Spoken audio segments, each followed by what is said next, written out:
जय हिंद बच्चों, आज हम पढ़ेंगे कक्षा 12वीं का प्रथम अध्याय अलाभकारी संस्थाओं के खाते, accounting for non profit organisation. अलाभकारी संस्थाएं या गैर व्यापारिक संस्थाएं। अलाभकारी संस्थाएं या गैर व्यापारिक संस्थाएं वह संस्थाएं होती हैं जिनका प्रमुख उद्देश्य लाभ कमाना न होकर समाज की सेवा करना होता है। ये संस्थाएं समाज की सेवा करके अपनी आय अर्जित करती हैं।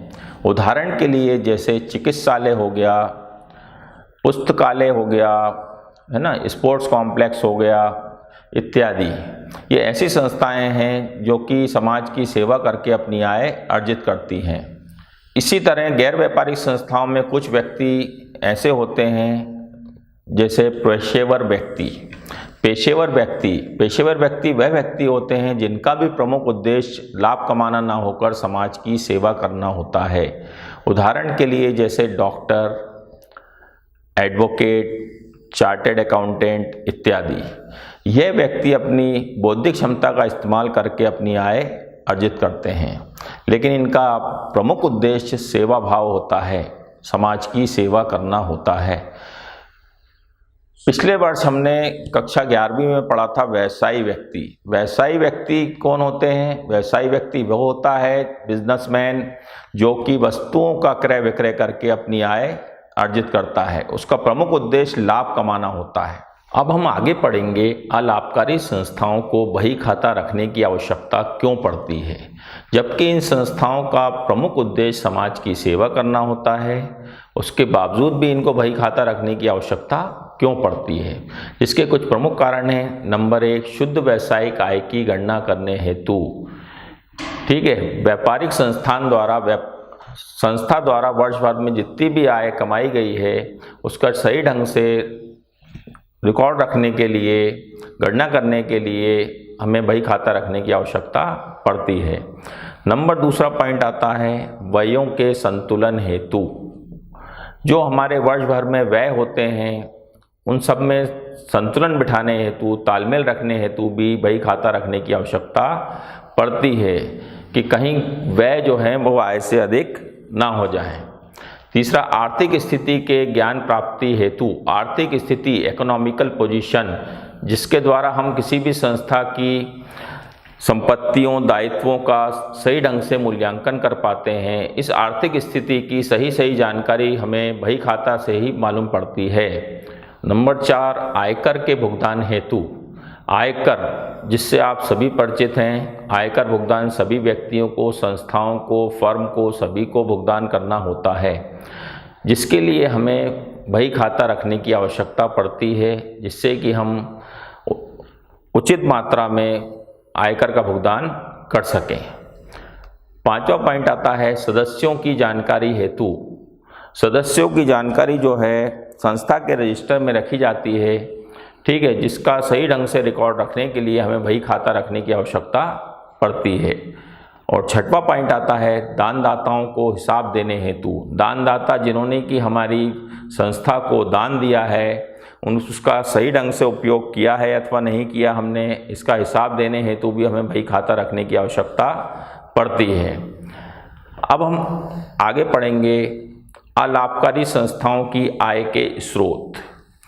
अलाभकारी संस्थाओं की आय के स्रोतों में काफ़ी स्रोत हैं, जिसमें प्रथम आता है चंदा। ये गैर व्यापारिक संस्थाओं का आय का प्रमुख स्रोत माना जाता है।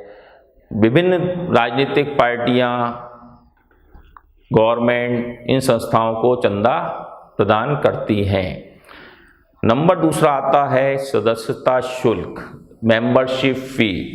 इन संस्थाओं में जब प्रवेश लेते हैं सदस्य तो वो उसकी एक सदस्यता ग्रहण करते हैं, जिसके लिए जो शुल्क देते हैं उसे बोलते हैं सदस्यता शुल्क, मेंबरशिप फी। ये भी एक आय का सोर्सेज होता है गैर व्यापारिक संस्थाओं की। तीसरा, इनकी इनकम का मेन सोर्सेज होता है प्रवेश शुल्क, एंट्री फीस। ये जो गैर व्यापारिक संस्थाएं होती हैं ये अपने यहाँ कई तरह के सांस्कृतिक कार्यक्रम भी आयोजित करती हैं, जिसके लिए ये सदस्यों से एक प्रवेश शुल्क लिया जाता है, एंट्री फीस ली जाती है। तो ये भी एक इनके आय का जरिया होता है। और एक जो मेन जरिया होता है वो होता है दान। नंबर 4, दान। दान जो है गैर व्यापारिक संस्थाओं को वर्ष भर प्राप्त होते रहते हैं। बड़े बड़े व्यवसायी व्यक्ति, सरकारी संस्थाएं, ठीक है, एनजीओ वगैरह, इन संस्थाओं को दान देते हैं। नेक्स्ट इनकी जो इनकम आती है, आय के स्रोत, वो है भेंट या उपहार। विभिन्न संस्थाओं द्वारा भी इनको समय समय पर भेंट या उपहार प्रदान किए जाते हैं। और इनकी जो बैंक वगैरह में इनका पैसा जमा होता है, इस पर इनको ब्याज के रूप में विनियोगों की आय प्राप्त होती है। नंबर 6, विनियोगों की आय, है ना, लाभांश के रूप में या ब्याज के रूप में इनको एक विनियोगों की आय प्राप्त होती है। अब हम आगे पढ़ेंगे अलाभकारी संस्थाओं की व्यय की मदें। व्यय तो किसी भी संस्था हो या व्यावसायिक संस्था हो, बिजनेसमैन की संस्था हो, बिजनेस हो, व्यय तो इतने होते हैं कि हम उनका आंकलन नहीं कर सकते। फिर भी कुछ हम व्ययों की चर्चा कर रहे हैं जो कि उपयोग में आती हैं। जैसे फर्स्ट मैंने लिखा कार्यालय व्यय, ऑफिस एक्सपेंसेस। नंबर 2 वेतन, जो अपने यहाँ सदस्य जो भी कर्मचारी काम करते हैं उसको संस्था द्वारा वेतन का भुगतान किया जाता है। 3 मजदूरी, हमारे यहाँ जो मजदूर काम करते हैं उनको मजदूरी, जो पारिश्रमिक दिया जाता है उसको हम क्या बोलते हैं, मजदूरी। ये भी एक संस्था का व्यय हो गया। समाचार पत्र न्यूज़पेपर, ये भी एक संस्था का व्यय है जो कि प्रतिमाह किया जाता है। किराया, यदि मान लो आपने कोई संस्था किराए की भवन में खोली है तो उसके लिए आपको प्रति माह किराया भी देना पड़ेगा, तो ये भी आपका एक व्यय हो गया। लेखन सामग्री, स्टेशनरी भी संस्था की व्यय का एक प्रमुख भाग होता है। विद्युत व्यय, इलेक्ट्रिक एक्सपेंसेस, ये भी एक संस्था की व्यय होती है। डाक एवं टेलीफोन व्यय, ठीक है। और स्थानीय कर, म्युनिसिपल टैक्स, जो कि हमें गवर्नमेंट को चुकाना पड़ता है। अब हम आगे पढ़ेंगे कि अलाभकारी संस्थाओं को किन किन खातों को रखना आवश्यक होता है। तो अलाभकारी संस्थाओं को नंबर 1 प्राप्ति भुगतान खाता, receipts and payment account. Number 2 आय व्यय खाता, इनकम एंड एक्सपेंडिचर अकाउंट। और नंबर 3 चिट्ठा, बैलेंस शीट, ये रखना आवश्यक होता है। जो छोटी छोटी गैर व्यापारिक संस्थाएं होती हैं उनमें अकेला प्राप्ति भुगतान खाता रखने से ही काम चल जाता है। जहाँ पर ज़्यादा संपत्तियों, दायित्वों का आदान प्रदान नहीं होता है, वहाँ प्राप्ति भुगतान खाते से ही काम चल जाता है। लेकिन जो बड़ी बड़ी गैर व्यापारिक संस्थाएं हैं, है ना, इनके लिए आय व्यय खाते और चिट्ठा बनाना अनिवार्य है। अब हम बात करते हैं कि प्राप्ति भुगतान खाता क्या होता है। प्राप्ति भुगतान खाता, यह खाता रोकड़ बही की सहायता से बनाया जाता है। इस खाते के नाम पक्ष में समस्त प्राप्तियों एवं जमा पक्ष में समस्त भुगतानों का लेखा किया जाता है। नंबर 2 आता है आय व्यय खाता। आय व्यय खाता, यह खाता प्राप्ति भुगतान खाते की सहायता से बनाया जाता है। इसके नाम पक्ष में समस्त व्ययों एवं जमा पक्ष में समस्त आयों का लेखा किया जाता है। ये व्यावसायिक संस्था के लाभ हानि खाते के समान होता है। इसके पश्चात फर्म अपनी संपत्तियों और दायित्वों का मूल्यांकन करने के लिए चिट्ठा बनाती है, बैलेंस शीट, चिट्ठा, जिसके एक पक्ष में समस्त दायित्वों का और दूसरे पक्ष में समस्त संपत्तियों का लेखा किया जाता है। और चिट्ठे के निर्माण के साथ एक पूंजी कोष का भी निर्माण किया जाता है, जिससे हमें अपनी पूंजी मालूम चलती है। अब हम बात करेंगे कि प्राप्ति भुगतान खाता किसी भी संस्था की आर्थिक स्थिति का घोतक नहीं है। घोतक नहीं है मीन्स ज्ञान नहीं कराता है। इसके क्या कारण हैं कि प्राप्ति भुगतान खाता किसी भी संस्था की एक्चुअल पोजीशन, सही स्थिति नहीं बता पाता है। तो इसके कुछ प्रमुख कारण हैं, जिसमें पहला कारण है इसमें केवल रोकड़ व्यवहारों का लेखा किया जाता है। प्राप्ति भुगतान खाते में सिर्फ नगद व्यवहारों का लेखा किया जाता है, जिसके कारण जो व्यवहार उधार होते हैं, क्रेडिट होते हैं, उसकी एंट्री इसमें नहीं की जाती है, जिसके कारण हमें व्यापार की सही आर्थिक स्थिति की जानकारी नहीं मिल पाती है। नंबर 2 पूंजी और आगम एक साथ। प्राप्ति भुगतान खाते में पूंजी और आगम में किसी तरह का कोई भेद नहीं किया जाता है। पूंजी और आगम में किसी तरह का कोई भेद नहीं किया जाता है, दोनों को एक साथ लिखा जाता है, चाहे उनका संबंध किसी भी वर्ष से क्यों ना हो। इस कारण भी हमें व्यापार की सही आर्थिक स्थिति की जानकारी नहीं मिल पाती है। नंबर तीसरा, प्राप्ति भुगतान खाते के साथ चिट्ठे का निर्माण नहीं किया जाता है, जिसके कारण कि हमें व्यापार की संपत्तियों और दायित्वों के बारे में सही जानकारी प्राप्त नहीं हो पाती है। हमें व्यापार की सही आर्थिक स्थिति का ज्ञान नहीं हो पाता है कि व्यापार में कितनी देनदारियां हैं, कितनी लेनदारियां हैं। इसी कारण से प्राप्ति भुगतान खाता आर्थिक स्थिति का द्योतक नहीं होता है। बच्चों, अब हम प्राप्ति भुगतान खाते के प्रारूप पर चर्चा करेंगे। जैसा कि मैंने पूर्व में प्राप्ति भुगतान खाते के बारे में बताया था कि इसके नाम पक्ष में समस्त प्राप्तियों एवं जमा पक्ष में समस्त भुगतानों का लेखा किया जाता है। तो इसके नाम पक्ष में समस्त प्राप्तियों में जो सबसे पहला आता है to balance BD. To balance BD रोकड़ शेष, जो पिछले वर्ष का रोकड़ शेष होता है वो इसके प्राप्ति भुगतान खाते में नाम पक्ष में लिखा जाता है। नंबर 2, सब्सक्रिप्शन चंदा। ये भी एक गैर व्यापारिक संस्था की आय का प्रमुख स्रोत माना जाता है। चूँकि ये हमें प्राप्त होता है इसलिए इसको भी हम प्राप्तियों में लिखते हैं। थर्ड आता है एंट्री फीस, प्रवेश शुल्क। एंट्री फीस जो होती है किसी भी संस्था की एक प्रमुख आय मानी जाती है, अतः इसे भी हम नाम पक्ष में डेबिट साइड प्रविष्टि करते हैं।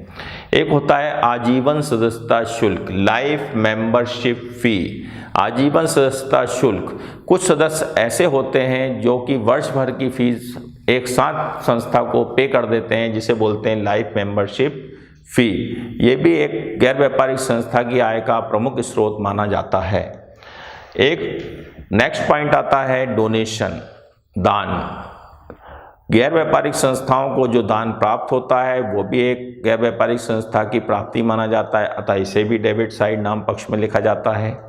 इंटरेस्ट रिसीव्ड, गैर व्यापारिक संस्थाओं को जो उनके विभिन्न बैंकों में खाते होते हैं उस पर उन्हें जो ब्याज की राशि मिलती है तो वो भी उनकी प्राप्ति का एक जरिया होती है।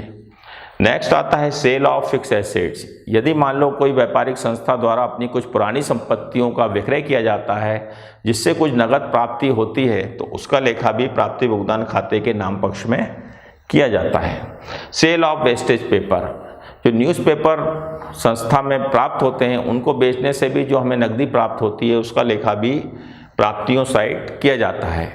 इसके अलावा भी यदि हमें कोई भी नगद प्राप्ति होती है तो उसे प्राप्ति भुगतान खाते के नाम पक्ष में लिखा जाता है। अब हम बात करेंगे जमा पक्ष की। प्राप्ति भुगतान खाते के जमा पक्ष में समस्त भुगतानों का लेखा किया जाता है, जिसमें वेतन, सैलरी, कर्मचारी जो हमारी संस्था में काम करते हैं उन्हें पारिश्रमिक के रूप में वेतन का भुगतान किया जाता है। किराया, यदि हमारी संस्था किराए के भवन में चल रही है तो किराया भी हमारे लिए एक भुगतान हो गया। इंश्योरेंस, किसी भी अप्रिय घटना से बचने के लिए संस्था द्वारा बीमा कंपनी को दी जाने वाली राशि इंश्योरेंस, इसे कराना भी अनिवार्य होता है, तो ये भी एक हमारा खर्चा है, पेमेंट में आएगा। पीटी एक्सपेंसेस, जो छोटे मोटे एक्सपेंसेस संस्था द्वारा किए जाते हैं, ठीक है, कार्टेज हो गया, गाड़ी भाड़ा हो गया, चाय कॉफ़ी नाश्ते के एक्सपेंसेस हो गए, इन एक्सपेंसेस को पीटी एक्सपेंसेस के नाम से लघु रोकड़ एक्सपेंसेस, लघु रोकड़ व्यय के नाम से अंकित किया जाता है। ऑफिस एक्सपेंसेस, कार्यालय में कई छोटे छोटे एक्सपेंसेस होते रहते हैं जिनके लिए कि खर्चा करना आवश्यक होता है। Printing and stationery, printing and लेखन सामग्री, प्रिंटिंग एंड स्टेशनरी, छपाई एवं लेखन सामग्री, इस पर होने वाला खर्चा। पोस्टेज एंड टेलीग्राम, डाक एवं तार पर होने वाले खर्चे। टेलीग्राम का रूप अब मोबाइल ने ले लिया है, मोबाइल पर जो एक्सपेंसेस हो रहे हैं, ठीक है, तो वो भी हमारे लिए एक पेमेंट है। डोनेशन गिवन, यदि मान लो आपकी संस्था द्वारा कोई डोनेशन प्रदान किया जाता है किसी अन्य संस्था को तो वो भी एक हमारे लिए पेमेंट है। और लास्ट में जो राशि बच जाती है बाय बैलेंस सीडी, ये प्राप्ति भुगतान खाते की बचत कहलाती है। बची हुई राशि कि वर्ष भर में हमें इतनी राशि प्राप्त हुई थी, ये सब पेमेंट करने के बाद हमें यह बैलेंस शेष राशि बची है, क्योंकि प्राप्ति भुगतान खाते का जो मेन रूल होता है बनाने का, जो मुख्य नियम है कि प्राप्ति भुगतान खाते में सिर्फ नगद व्यवहारों का लेखा किया जाता है। Only cash transaction recorded in received and payment account. आइए बच्चों, अब हम प्राप्ति भुगतान खाते पर आधारित प्रश्नों पर चर्चा करेंगे। निम्नलिखित सूचनाओं से 31 दिसंबर 2018 को समाप्त होने वाले वर्ष का प्राप्ति भुगतान खाता बनाइए। ओके, अब प्राप्ति भुगतान खाता बनाइए। फर्स्ट आइटम, रोकड़ शेष रुपये 8000। रोकड़ शेष, जैसा कि मैंने बताया था, प्राप्ति भुगतान खाता रोकड़ बही की सहायता से बनाया जाता है। तो रोकड़ शेष, ये हम 11वीं क्लास से पढ़ते आ रहे हैं कि रोकड़ का शेष सदैव डेबिट होता है। तो ये टू बैलेंस BD, ये आ गया रोकड़ शेष 8000। इसके बाद नेक्स्ट आइटम दिया है प्राप्त चंदा 40000। चंदा चूंकि प्राप्त हो रहा है, प्राप्ति कहाँ आती है? डेबिट साइड, नाम पक्ष में, तो ये टू सब्सक्रिप्शन 40000। नेक्स्ट आइटम है प्रवेश शुल्क, एंट्री फीस 5000। एंट्री फीस ये भी एक व्यापार की इनकम होती है, गैर व्यापारिक संस्था की, तो ये भी नाम पक्ष में आएगी 5000।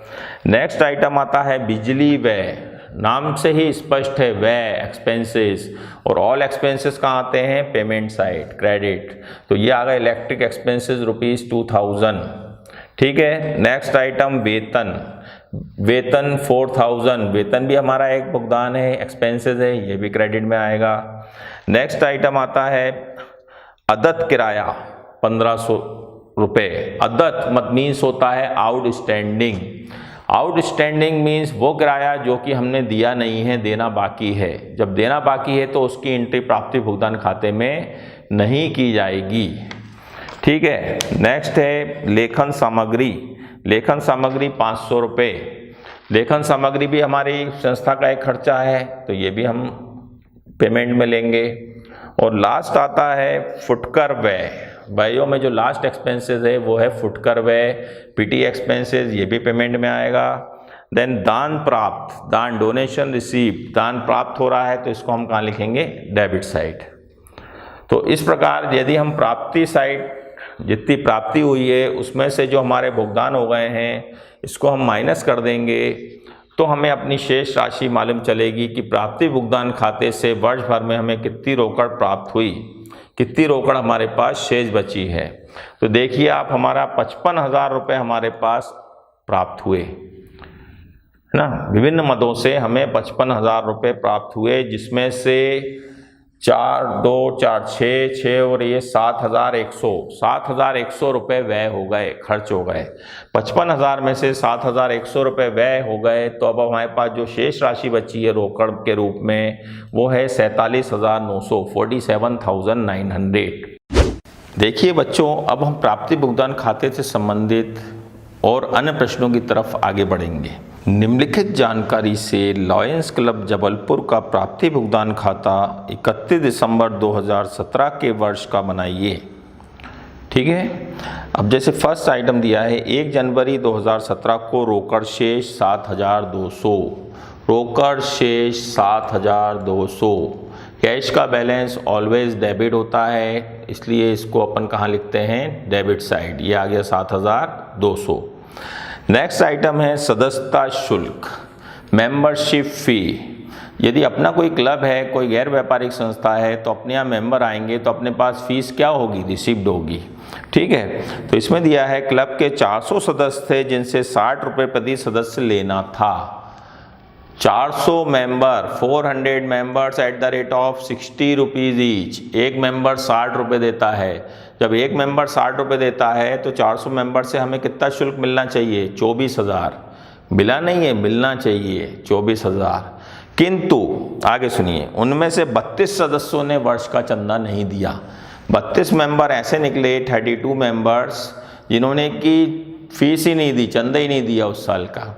तो 32 members at the rate of 60 rupees each, ये आपको पहले ही बता दिया गया है। तो 32 इंटू 60, 1920 रुपये हमें रिसीव नहीं हुआ। 24,000 रुपये एक्चुअल में मिलना चाहिए था, लेकिन 1920 रुपये नहीं मिला। तो जो एक्चुअल रिसीव्ड हुई है 22,080। ओके। लेकिन 8 सदस्यों ने आगामी वर्ष का भी चंदा दे दिया। 8 मेंबर अपने इतने सॉलिड मेंबर निकले जिन्होंने नेक्स्ट ईयर का हमें पहले ही एडवांस में पेड कर दिया। जब एडवांस में पेड कर दिया इसका मतलब हमारे पास रोकड़ आ रही है, कैश आ रही है। तो जब कैश आएगी तो उसे हम कहाँ लिखेंगे? प्राप्तियों में लिखेंगे। तो 8 मेंबर्स @60 रुपीज़ ईच, 480 रुपये हमें एडवांस मिल गया आगामी वर्ष का। तो इस तरह हमें टोटल रोकड़ की जो प्राप्ति हुई है मेंबरशिप फी के माध्यम से वो हुई है 22,560। 22,560। अच्छा, अब आगे चलते हैं। नेक्स्ट आइटम किराया। क्लब का माह जनवरी 2018 तक का किराया 240 रुपये प्रति माह के हिसाब से चुका दिया गया। देखो ये किराया चुका रहे हैं, रेंट पेड कर रहे हैं, तो क्रेडिट साइड आएगा पेमेंट में। बट ये बोल रहे हैं कि इन्होंने जनवरी 2018 तक चुका दिया। देखो अपना फॉर द ईयर एंडिंग, इस पे ध्यान दें आप लोग। फॉर द ईयर एंडिंग है 31 दिसंबर 2017। हम 2017 का बना रहे हैं, लेकिन इन्होंने आने वाले साल की जनवरी तक किराया दे दिया। तो 12 मंथ आपके 12 महीने 2017 के हो गए, एक आने वाले साल का हो गया। तो टोटल आपके पास से जो किराया जा रहा है वो जा रहा है 13 महीने का। तो 240 रुपये पर मंथ के हिसाब से 13 मंथ का होता है 3,120 रुपये। संस्था के खाते से जो पैसा भुगतान हुआ है वो हुआ है 3,120। नेक्स्ट आइटम वेतन। वेतन 1,200 रुपये प्रति माह से नवंबर 2017 तक का दे दिया गया है। देखो एक साल में होते हैं 12 महीने, सभी को मालूम है। जनवरी टू दिसंबर हमारा जो ईयर चल रहा है क्लब का, January to December for the year ending. लेकिन इन्होंने जो वेतन दिया है अपने कर्मचारियों को वो नवंबर तक दिया है। इसका मतलब दिसंबर का वेतन देना बाकी है। दिसंबर का वेतन देना बाकी है। तो जनवरी से लेके नवंबर तक कितने महीने होते हैं? 11 महीने। तो 1,200 रुपये प्रति माह के हिसाब से 11 महीने का होता है 13,200 रुपये। ओके, तो जो क्लब के पास से जो वेतन का भुगतान हुआ है, एक्चुअल में जो कैश का पेमेंट हुआ है वो हुआ है 13,200। ठीक है। नेक्स्ट आइटम आता है फर्नीचर। ध्यान दीजिएगा, फर्नीचर के लिए अक्टूबर में फर्नीचर क्रय हेतु 1,200 रुपये अग्रिम दिए हैं, किंतु वर्ष के अंत तक केवल 1,000 रुपये का ही फर्नीचर प्राप्त हुआ है।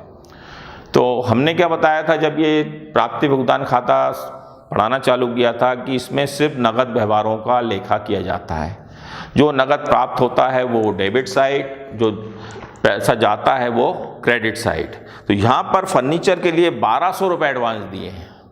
हमारे पास से जो कैश जा रही है वो कितनी जा रही है? 1,200, किंतु 1,000 का फर्नीचर मिला है। तो जो फर्नीचर प्राप्त हुआ है वो तो एक आर्टिकल है, वस्तु है, लेकिन हमारे पास से कैश कितनी गई? 1,200।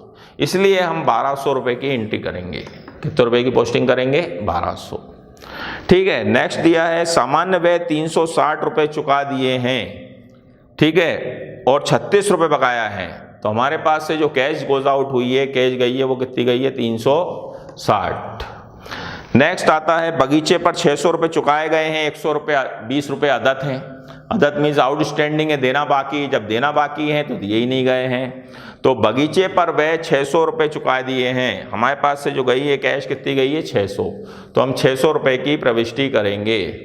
तो इस प्रकार हम देखें तो हमें 7,200 और 22,560 मेंबरशिप फीस के माध्यम से प्राप्त हुए हैं।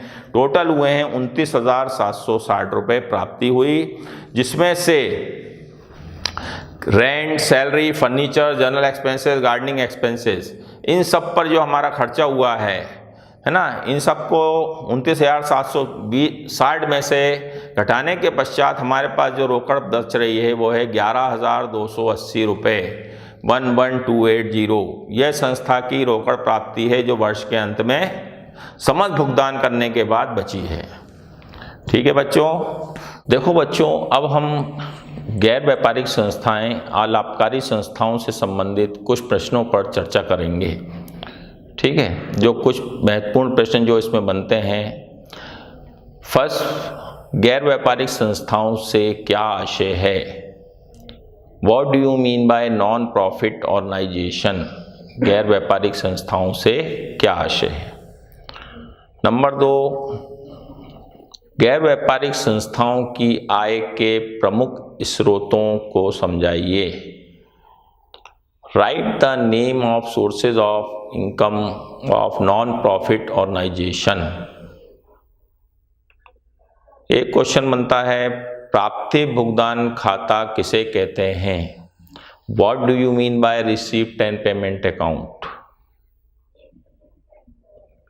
आय व्यय खाता किसे कहते हैं? What do you mean by income and expenditure account? एक क्वेश्चन बनता है, प्राप्ति भुगतान खाता और आय व्यय खाते में अंतर स्पष्ट करो। Right the difference between receipt and payment account and income and expenditure account. Okay, next एक क्वेश्चन आपका बनता है, प्राप्ति भुगतान खाता किसी संस्था की आर्थिक स्थिति का घोतक नहीं है। जैसा कि मैंने आपको आगे समझाया था कि प्राप्ति भुगतान खाता किसी संस्था की आर्थिक स्थिति का घोतक नहीं है। इस कथन को स्पष्ट कीजिए। Receipt and payment account does not show the economic status in non profit organisation. Explain. ठीक है, तो ये क्वेश्चन आया भी था अभी 2019 में। अच्छा, एक क्वेश्चन आपका इसी चैप्टर में बनता है, प्राप्ति भुगतान खाता और रोकड़ बही में अंतर स्पष्ट करो। Right the difference between receipt and payment account and cash book. इस पर अपन ने चर्चा तो नहीं की है, पर आपको अच्छी तरह मालूम है कैश बुक आपकी काफ़ी पड़ी हुई है। 11th क्लास में तमाम कैश बुक पढ़ी है और प्राप्ति भुगतान खाता मैंने पढ़ाया। अभी आपको दोनों में डिफरेंस आप इजीली कर सकते